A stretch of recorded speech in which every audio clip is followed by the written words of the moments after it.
With less than 2 weeks left before our wedding, every detail had been meticulously planned and set in motion.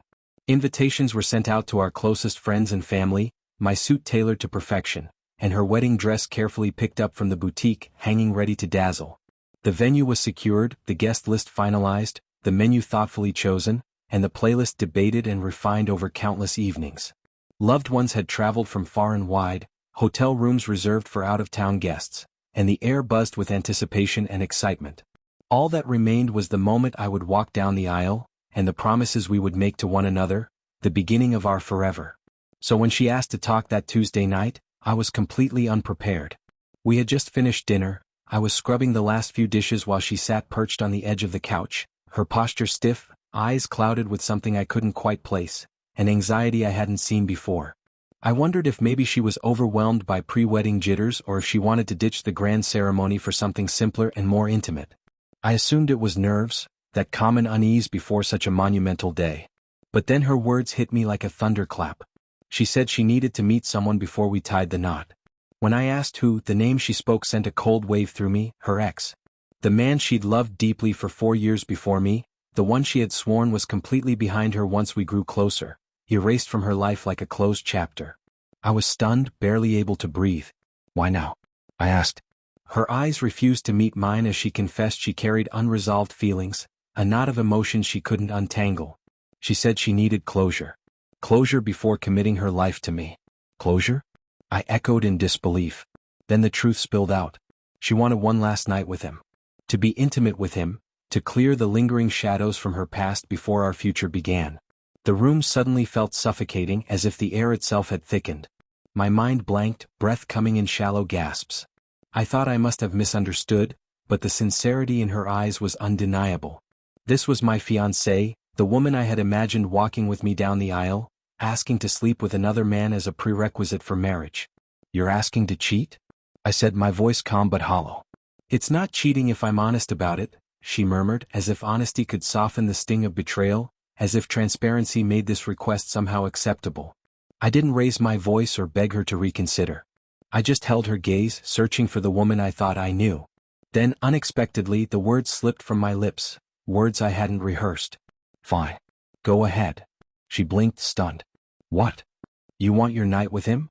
"Take it," I said, voice steady but heavy. "But when you come back, I won't be here." Her mouth opened, but no sound followed. I pressed on, "I'm serious. Get your closure. But you'll lose us in the process." She didn't believe me. 4 days, she acted as if nothing had shifted, making breakfast, chatting about flower arrangements, laughing about the playlist. It was surreal. Lying beside her at night, I wrestled with how she could plan a life with me while intending to betray me first. I said nothing, did not argue or plead. I simply waited.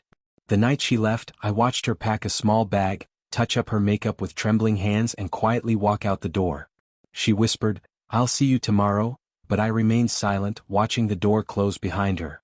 The moment she was gone, I stood up, grabbed the duffel bag I'd packed long ago after her confession, and walked out into the night. No chaos, no notes, just silence.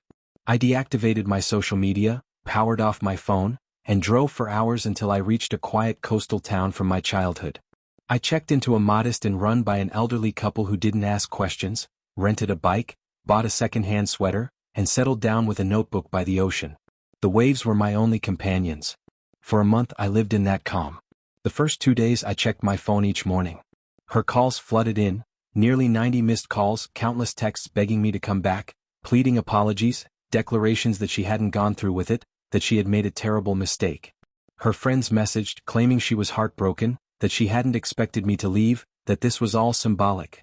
A test, she said, as if I'd sulk but still stand at the altar waiting for her, her safety net. She never imagined I would walk away. But when someone dismisses your boundaries, that isn't love, it's control. I ignored every message, turned off my phone after the second day, retreating deeper into my solitude. Weeks later, sitting on the shore with bitter coffee in a foam cup, I switched my phone back on.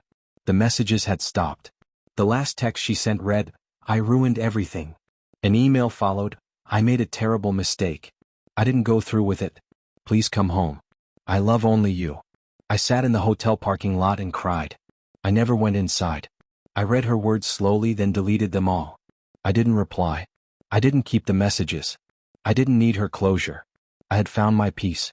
She could tell herself whatever story helped her heal, that she panicked, that she never meant to hurt me, that I was the one who abandoned her. But deep down she'd always know the truth. She asked for one night with him and I gave her a lifetime to live with that choice.